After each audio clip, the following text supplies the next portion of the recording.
বিশ্ব পরিবেশ দিবস উপলক্ষে সুন্দরবন রক্ষায় জোরালো বার্তা দিলেন পশ্চিমবঙ্গের সুন্দরবন উন্নয়ন মন্ত্রী শ্রী দীপঙ্কর জানা। কলকাতায় এক আলোচনা সভায় তিনি বলেন, পৃথিবীর বৃহত্তম ম্যানগ্রোভ বনাঞ্চল সুন্দরবনকে রক্ষা করা আমাদের সকলের দায়িত্ব।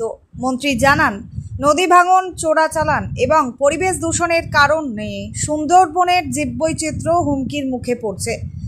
তাই পরিবেশ রক্ষায় ব্যাপক বৃক্ষরোপণ এবং পরিবেশ বান্ধব জীবনযাপনের আহ্বান জানান তিনি আরও বলেন, সুন্দরবন শুধু রয়্যাল বেঙ্গল টাইগারের আবাসস্থল নয়, হাজার হাজার প্রজাতির পাখি, মাছ ও অন্যান্য বন্যপ্রাণীর নিরাপদ আশ্রয়।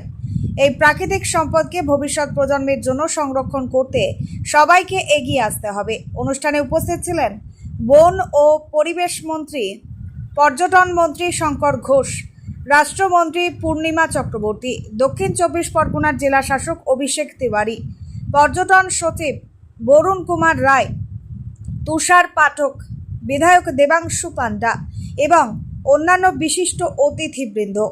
কলকাতা থেকে মনোয়ার ইমামের রিপোর্ট, A1 নিউজ বাংলা, খবর সবার আগে।